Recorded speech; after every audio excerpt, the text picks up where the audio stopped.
घोष शशांक शेखर चंद्रमौलि चिदंबरा कोटि कोटि प्रणाम शंभु कोटि नमन दिगंबरा। लंबी लंबी जटाएं और हाथ में त्रिशूल, गले में सर्प और कंठ में विष, कैलाश में स्थान और स्मशान में वास, कण कण में है जिनकी अनुभूति अपार। कभी सोचा है भगवान शंकर आदि काल से बिना बोले वास्तव में क्या शिक्षा संसार को देते हैं? बता दे कि समुद्र की गहराई से लेकर अंतरिक्ष की ऊंचाई तक अगर किसी विषय या वस्तु पर रिसर्च करना हो तो आधुनिक टेक्नोलॉजी के जरिए हर कोई कर सकता है। लेकिन आज बात उन शक्ति की करनी है जिन्हें शक्ति खुद वंदन करती है। मृत्यु लोक में लोक माताएं जिनकी परिक्रमा करते हैं तो स्वर्ग लोक में खुद देवी और देवता, उनके कई नाम हैं, फिर भी वे सबके लिए एक समान है। इनका कोई आकार नहीं है। शायद यही वजह है कि वे निराकार कहे जाते हैं। वे प्रथम पूजनीय भगवान गणेश जी के पिता है और देवी उमापति, ब्रह्मा, विष्णु के जो आराध्य देव है वे है देवों के देव महादेव।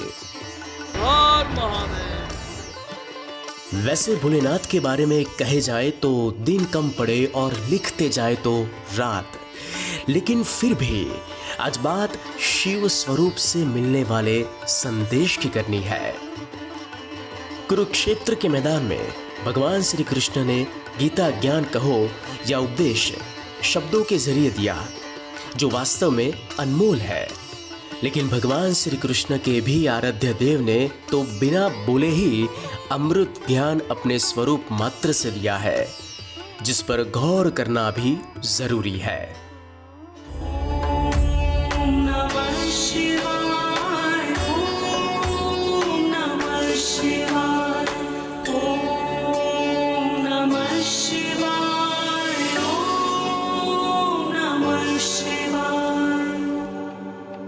बता दे कि शिव को संहार के देवता माना जाता है, लेकिन वे सृष्टि की उत्पत्ति, संरक्षण और संहार तीनों के अधिपति है।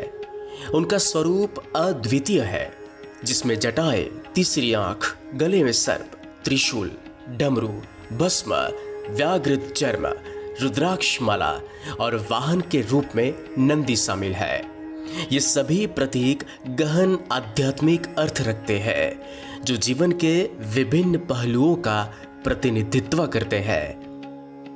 शिव को आदि योगी और आदि गुरु भी कहा जाता है क्योंकि उन्होंने ही योग विज्ञान का प्रथम संचार किया। उन्होंने सप्तर्षियों को योग की शिक्षा दी, जिन्होंने इसे विश्व भर में फैलाया। शिव को अस्तित्वहीन भी कहा जाता है, जो अनंत अंधकार का प्रतीक है, जिससे सृष्टि की उत्पत्ति हुई। उनका निवास स्थान कैलाश पर्वत माना जाता है, जहाँ पे ध्यान मग्न वे रहते हैं। वे एकमात्र ऐसे देव हैं जिनका स्मशान में भी वास है। भगवान शिव का स्वरूप अत्यंत रहस्यमय, विचित्र और आकर्षक है। उनके प्रत्येक अंग और आभूषण में गहन आध्यात्मिक अर्थ छिपा है, जो जीवन के विभिन्न पहलुओं का प्रतीक है। आइए उनके प्रमुख प्रतीकों और उनके अर्थों पर दृष्टि डालें। पहले बात शिवजी की जटाओं से बहती मां गंगा की करें तो भगीरथ राजा के अथाग तप बाद प्रचंड प्रवाह के साथ मां गंगा का धरती पर आगमन होने वाला था।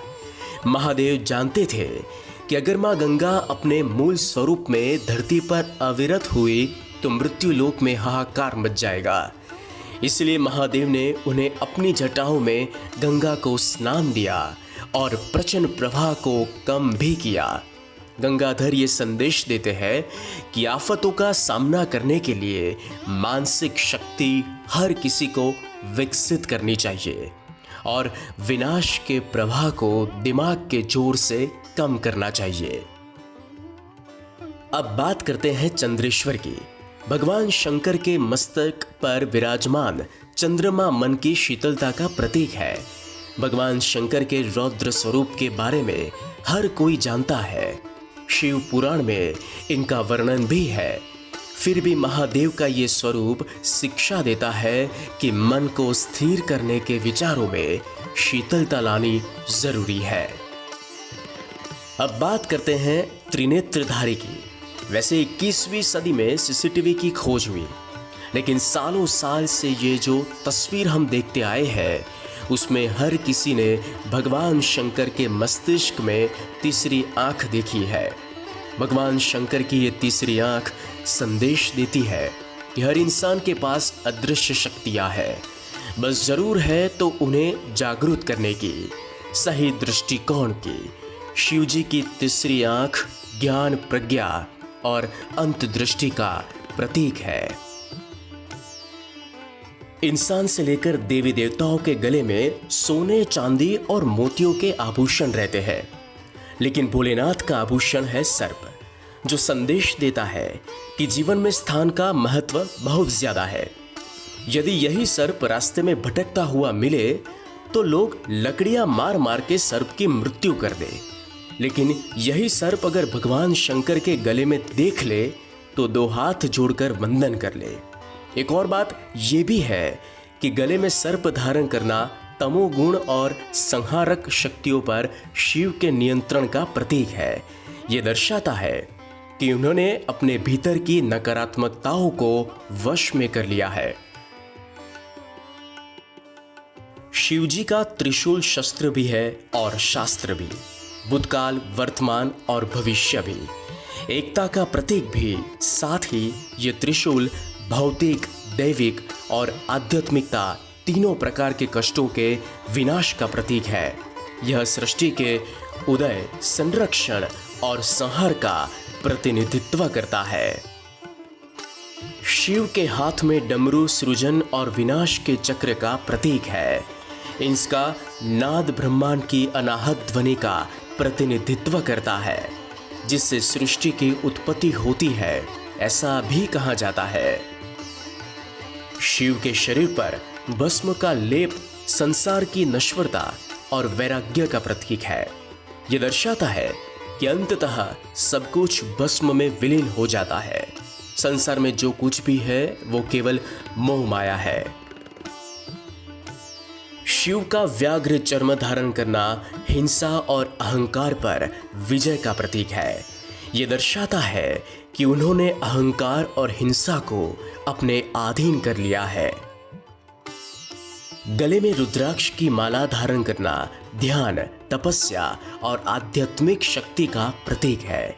रुद्राक्ष की उत्पत्ति शिव के आंसुओं से मानी जाती है, जो भक्तों के लिए शुभ और रक्षक मानी जाती है।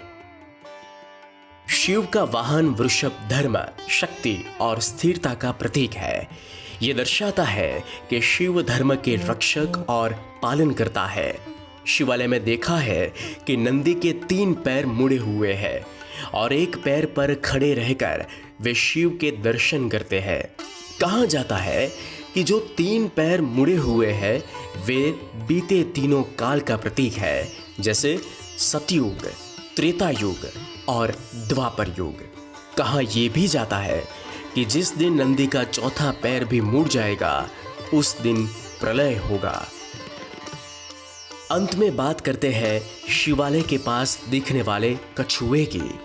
अक्सर देखा है कि कछुआ विपत्ति में अपने सारे अंग भीतर समा लेता है, जो संदेश देता है कि संकट में शरीर की रक्षा करना और बुरे वक्त का सामना कैसे करना चाहिए। भगवान शिव का यह विशिष्ट स्वरूप हमें जीवन के गूढ़ रहस्यों, संतुलन, वैराग्य और आत्मज्ञान की ओर प्रेरित करता है। उनके प्रतीक हमें सिखाते हैं कि कैसे हम अपने भीतर और बाहरी संसार में संतुलन स्थापित कर सकते हैं। कैसी लगी आपको ये जानकारी?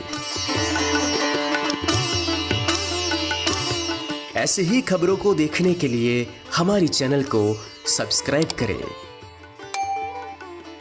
धन्यवाद दोस्तों।